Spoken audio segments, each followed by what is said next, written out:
Quero falar com você hoje sobre este livro, Sêneca, ou Seneca. É um filósofo. Este livro é muito interessante e traz pensamentos de Sêneca. E atrás do livro diz assim, há um texto, diz assim: lamentos contra a rapidez com que a vida transcorre, eis o que é frequente. Sêneca se detém na análise de tal fato, com seu tino de perspicácia filosófica. Ele adverte: o problema não é a velocidade do fluxo vital, é sim a carência de critérios para saber como utilizar bem do tempo, saber utilizar bem o tempo. O primeiro passo consiste em saber olhar para si, fugindo de dispersão fútil.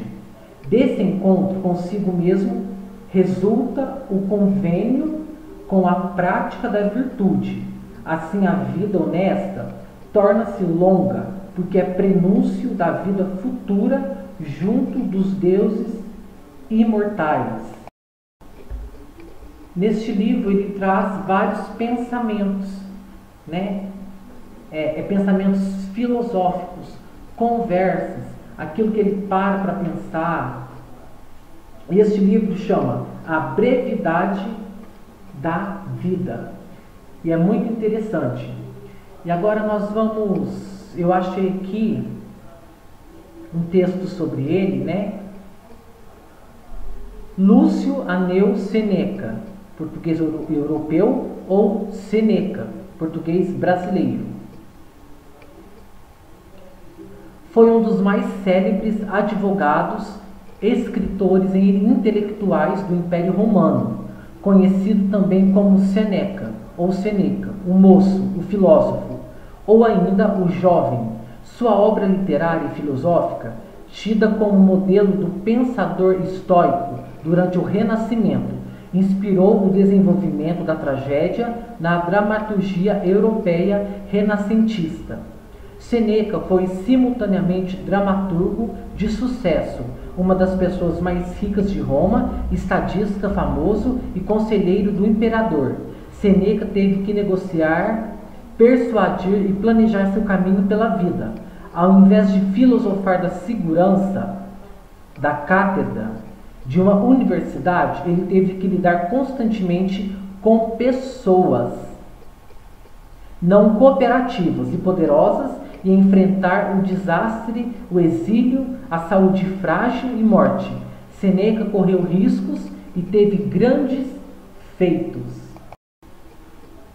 Oriundo de família ilustre, era o segundo filho de Élvia e de Marco Aneu Velho. O irmão mais velho de Lúcio chamava-se Lúcio Jânio Galio e era administrador público na Acaia, onde em 53 se encontrou com o apóstolo Seneca. O jovem foi tio do poeta Lucano. Ele encontrou o apóstolo Paulo, O jovem foi tio do poeta Lucano. E ainda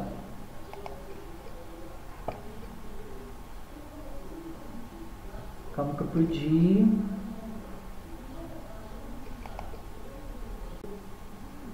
O jovem foi tio do poeta Lucano. Ainda criança, 3 anos, foi enviado a Roma para estudar oratória e filosofia. Com a saúde abalada pelo rigor dos estudos, passou uma temporada no Egito para se recuperar e regressou a Roma por volta do ano 31. Nessa ocasião, iniciou carreira como orador e advogado e logo chegou ao Senado. E a história de Seneca é uma história muito grande. E vamos pegar as partes principais. E ele foi, dizem, contemporâneo de Jesus. Apesar de ter sido contemporâneo de Jesus Cristo, Seneca não fez quaisquer relatos significativos de fenômenos milagrosos que aparentemente anunciavam o advento de uma poderosa nova religião. Entretanto, segundo Jerônimo, Seneca teria trocado correspondências com Paulo, o apóstolo, também conhecido por Saulo.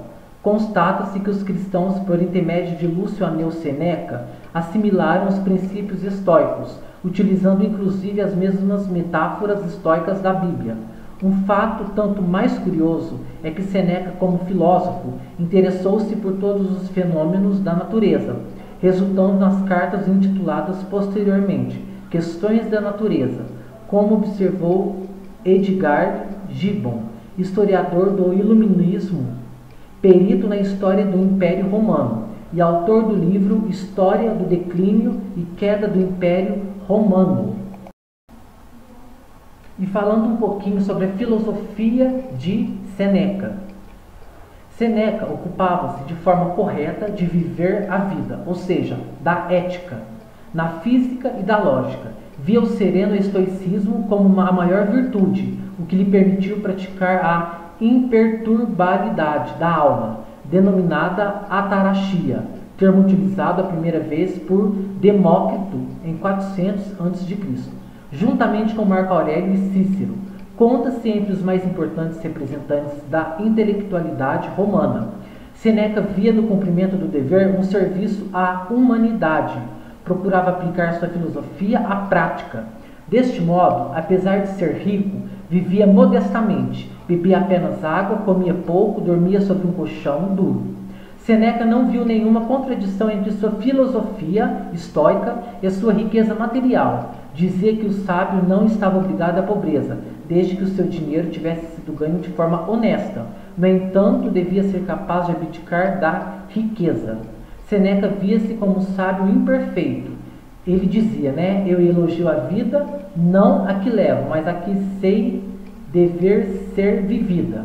Os afetos, como relutância, vontade, cobiça, receio, devem ser ultrapassados. O objetivo não é a perda de sentimentos, mas a superação dos afetos. Os bens podem ser adquiridos, a condição de não deixarmos que se estabeleça uma dependência deles. E sobre a história de Sêneca, a história de vida, é muito extensa. E agora, do livro Sêneca, A Brevidade da Vida, eu escolhi um texto, que os textos são divididos em capítulos, os textos filosóficos. Capítulo 2, Modelos Negativos de Vida. Modelos negativos de vida. 1. Por que nos queixamos da natureza? Ela agiu benignamente. A vida, desde que saibas como usá-la, ela é longa. De um apoderou-se a avareza insaciável, a outro uma diligente atividade, mantém trabalhos fúteis. Um outro embriaga-se com vinho, a outro é a inércia que elanguece. Um terceiro está exaurido pela ambição sempre direcionada para o parecer alheio. A um quarto, a temerária ganância do comércio, com sonho de lucro, arrasta por todos os países e mares. Alguns são atormentados pelo ímpeto belicoso que nunca deixa de fomentar ansiedade, seja por causa do perigo advindo dos outros, seja de si mesmo. Há ainda quem rasteja em complacente servidão, dado que é excessivo seu obséquio aos superiores. 2. Para muitos, a vida ficou abreviada, seja por causa da inveja, pela fortuna alheia, seja por causa do afanoso cuidado pela própria. Outros ainda, sem projeto definido de vida, perseguem sempre novos, dentro de uma superficialidade vaga e displicente em relação à própria pessoa. Li uma parte do texto, porque o texto é bem extenso e muito profundo. Compensa ter este livro. É um livro fino, Sêneca, A Brevidade da Vida, da editora Escala. Muito bom mesmo. Nós teremos a segunda parte do vídeo, que eu farei a leitura de mais textos dele, ou parte de textos. Muito bom este livro. Compensa ter.